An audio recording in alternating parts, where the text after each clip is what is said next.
So Lian Li have just released a reverse blade version of their SL V2 Unifans, so let's take a closer look at them. So this follows on from the V2 version of the SL Unifans. When Lian Li upgraded this, they made some significant improvements to it. They made the fans thicker, so the light bars are thicker. They've changed some of the colours, so we've now got white here instead of grey. But if we turn the fans round, the biggest improvement they made to the V2 version of the SL Unifans was to the back of the fan. So you're going to have your fan set as intake, you're going to get this nice silver medallion, and the cables here were much better hidden here. So this was definitely better looking having it set to intake in general if you were having your fans at the bottom or on the side of your case.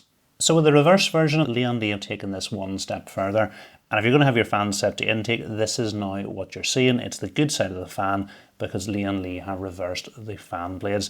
And I think you'll agree this is definitely going to look better than this one, which looks so much better than the original version. If we turn the fans around, you'll see that actually on the other side of the fan is exactly the same here. So you're going to pick up either the standard version or the reverse version, depending on the orientation you want to have the fans in your case. And no matter which orientation you put them in, you're going to have the good side of the fans on display. So we take a look at the specs of the reverse fans compared to the standard version of the fans. In terms of the size, they're identical. The speeds of the fans is exactly the same, between 250 and 2000 revs per minute, and they both have a zero fan mode. In terms of the airflow, the reverse fans actually have slightly better airflow at 65.4 CFM compared to 64.5 CFM.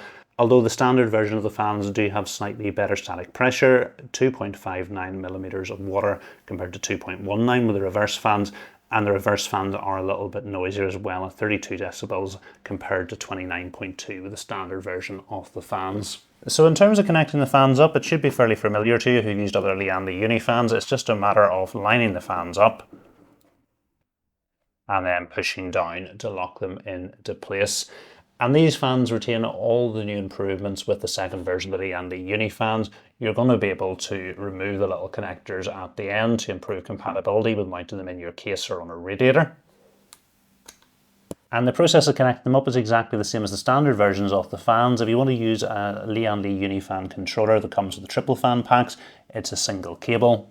Whereas if you get a single version of the fans, you're going to get this cable that has still the PWM splitter and this cable that you can connect up to your NA RGB header on your motherboard. So I've got a build here with some of the standard fans, and what I want to do is see what a difference the reverse fans make to it.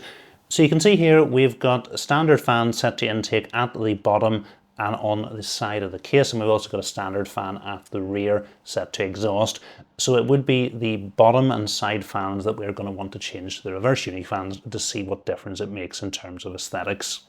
Okay, so I do think that looks so much better. Having the good side of the fan on display, no matter what side of the case you look at, really helps with the build. And I think if you don't have any of the Lian Li Unifans and you're picking them up for the first time, it does make sense. Look at your case, decide where you're going to have them in intake and exhaust, and decide whether you're going to go with the standard versions of the fans or the reverse fans, so you have the good side of the fans on display. I think it's a different matter if you already have the V2 version of the fans. They actually look pretty good in reverse, and I don't think I would be going out to pick up the new fans. Although if you have the original version of the SL Unifans, you are getting a significant benefit in terms of aesthetics, so they may well be worth upgrading in your system depending on how important aesthetics are to you. So I am making this well before launch, so I don't have any details at the moment in terms of pricing, but I will put links to the products in the description once they are available. And probably like the SL Infinity reverse Unifans, they are only available in 120mm size at the moment, but hopefully Lian Li will make a 140mm version of them in the future. So hopefully you have enjoyed this video. If you are thinking of getting these fans, I have made a full step-by-step guide to building with them. That's why I've skipped through connecting them up today. I'll put a link to that video in the description and you can check out all their features in detail. If you have enjoyed the video, please remember to give it a thumbs up, and if you're not currently subscribed to the channel, please hit the subscribe button as well. Thanks for watching.